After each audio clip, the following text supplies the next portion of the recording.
Yeah. Yeah. Welcome back, everybody. Welcome back to Roll with the Troll. Listen, today we're going to have some fun. We're talking Cobra Kai again. Yeah. However, today we are ranking the wives and the girlfriends of the show. Right. We're going to put them in order of worst to best. Yeah, wait until we do the husbands and boyfriends. No, we're not going to do that one. That's What? gay. I'm just going to stick to the just ranking the wives and the girlfriends. All right. So let's start at the bottom, work our way to the top, okay? Who do you think, and first of all, do we have any particular criteria that we need to focus on here? I know what my criteria would be. I don't know what Probably yours breasts, is. huh? You want to start with breasts? I think that's probably your criteria. That's not my criteria. Okay, what's your criteria? Okay, my criteria is I'm rating who's going to be the... Oh, loyalty. Yes. You're going to, okay. I'm going to go with loyalty, fidelity. Okay. Who's going to be the most, supportive and, All right, well, then Amanda's out right away. She's got, breaking news, Amanda's getting a spinoff where she runs off with Armand. Oh, my God. And they're going to be lovers for a few episodes. So she is right out the window. Okay, what else? What other criteria do you have? I'll help you make your list now of girls we have to eliminate. Oh, my God. I didn't eliminate anybody. Well, I just did for you based on your criteria. It's not eliminating. It's ranking. Well, so if you want to rank her low, you can rank her low, but you can't eliminate someone. All right. I will. You want to know my bottom of the list? All right. You do your list. And then I'll do mine. Well, let's put them together in one big list. All right. At the very bottom should be Miss Disney herself. Who's Miss Disney? Mary Mouser. She was on Disney? Yeah. Her last name is Mouse. Yeah, she's the word. Yeah, she was from Disney and she belongs at the bottom. Hey, you just mentioned fidelity. She fucked Miguel at that pool party while Tory was taking 6 hours to get changed. She kissed Miguel, but that's still not being faithful. That's so right. I do rank her low. She's not the lowest one on my list. Maybe Tory shouldn't have spent like hours and hours up there getting changed. Remember that?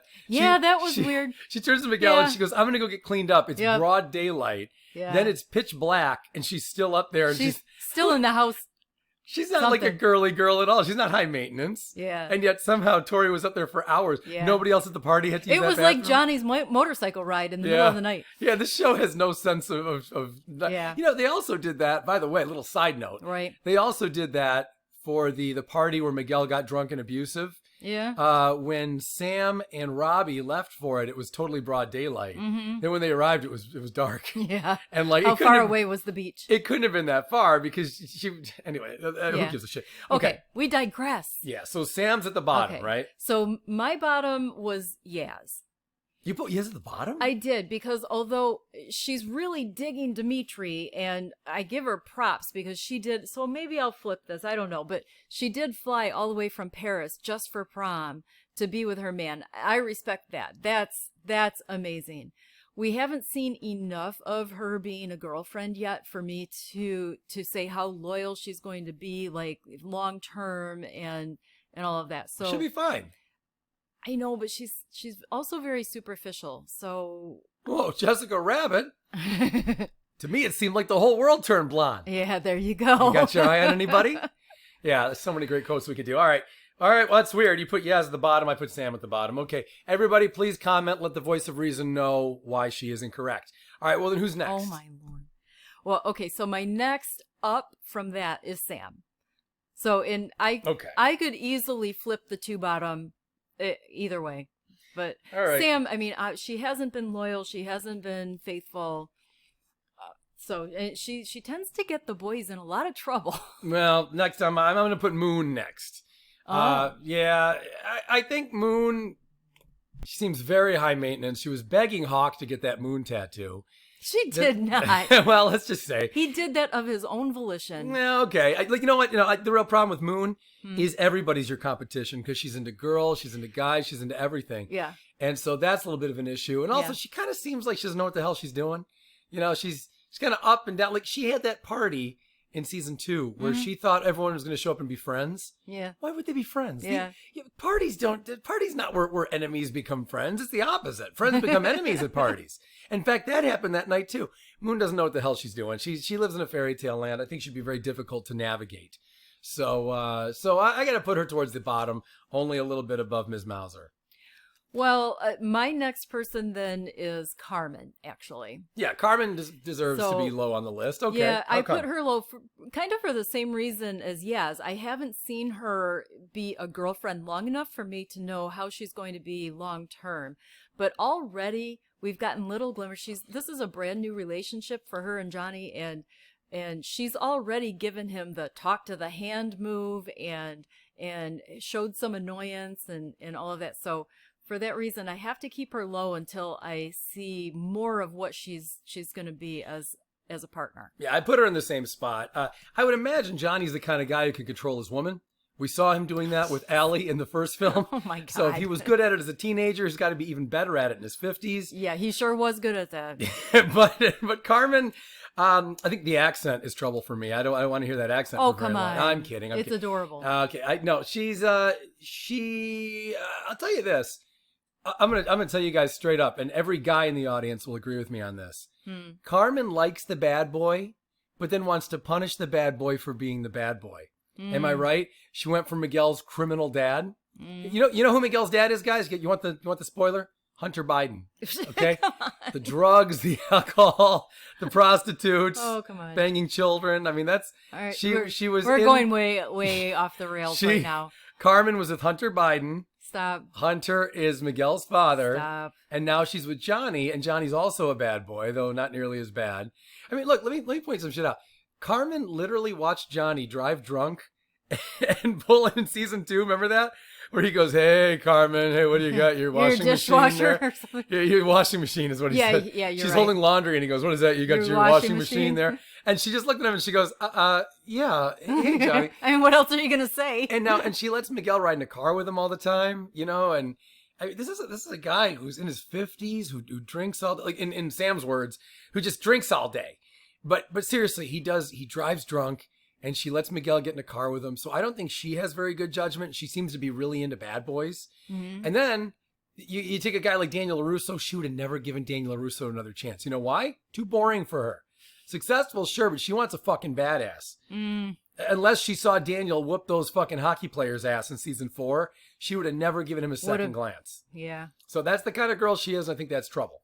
Okay. Just my own thing. So we've done. You want to be with a bad boy? You got to enjoy the bad boy. That's what you signed up for. Oh my. Right? Okay. Is the lecture over, Professor? I'll come back to it in another video. All right. We've done next on your number list. 6, 5, 4.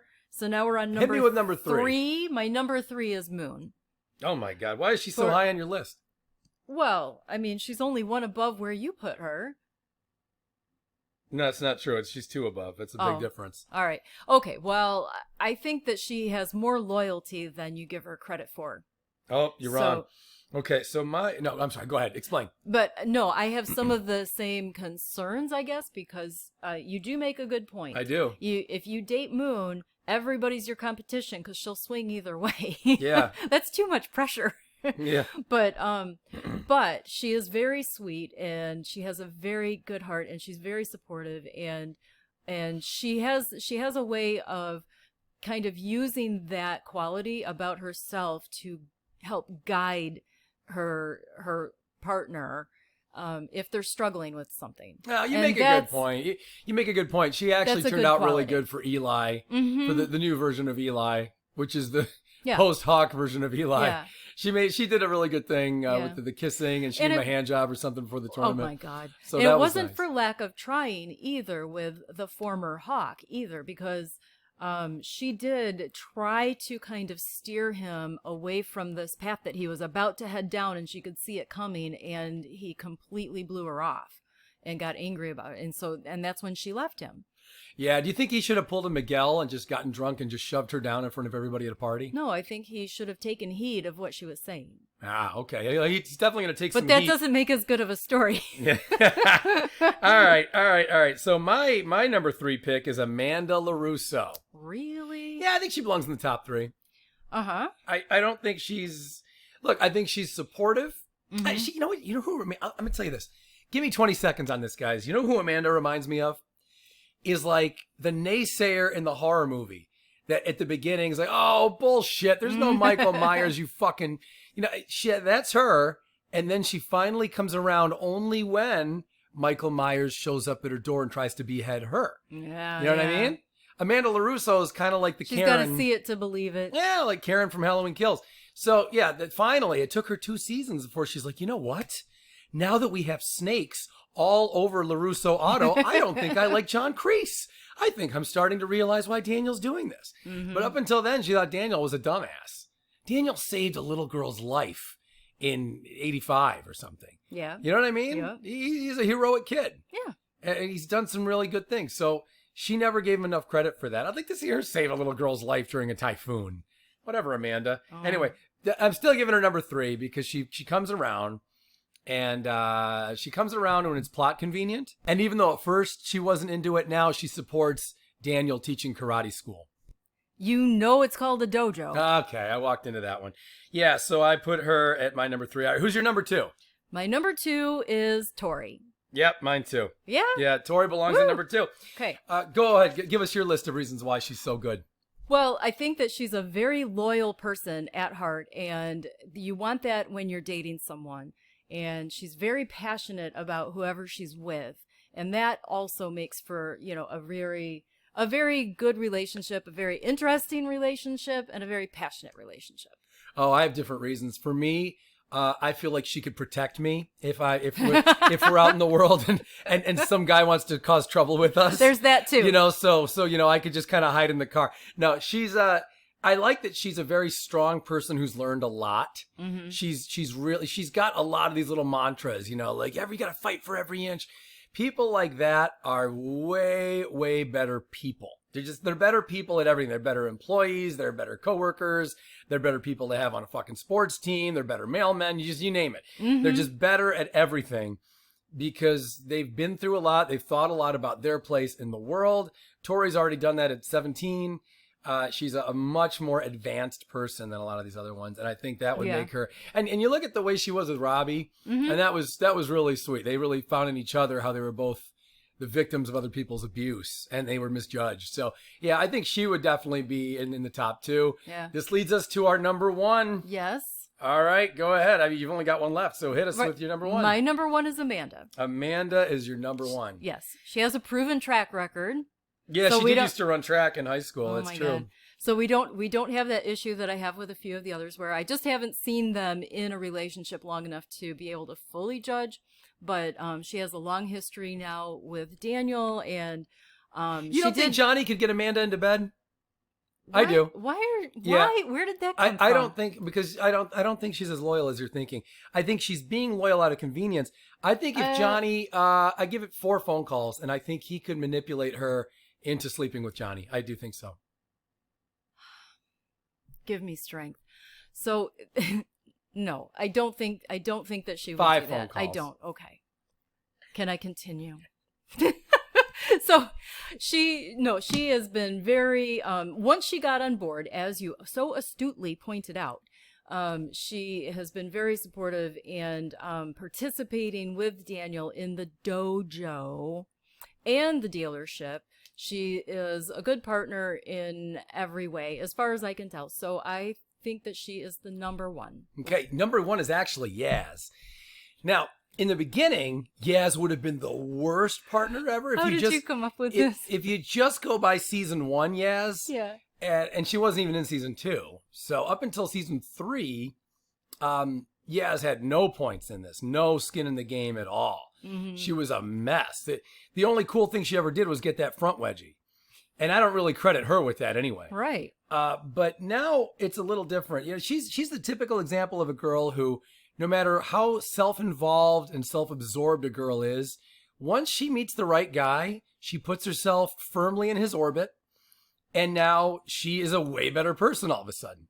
You know, not from going through any hardship like Tory did, and not from working with someone as a team so much like Amanda did, but Yaz realized that she and Dimitri, like when she let her guard down and let Dimitri into her heart, the girl was completely swimming all over his cock, and she's way into it. So yeah, I think she actually makes a good one. Like you said, she did a lot of traveling. Anyway, guys, look, we're out of time. Let us know in the comments what your ranking would be on these chicks. We'll see you in the next. Button. Yeah, like, subscribe. We got all kinds of stupid videos like this coming, so you don't want to miss them. Ring the bell, like, subscribe, the whole deal. We'll see you guys tomorrow for more Cobra Kai.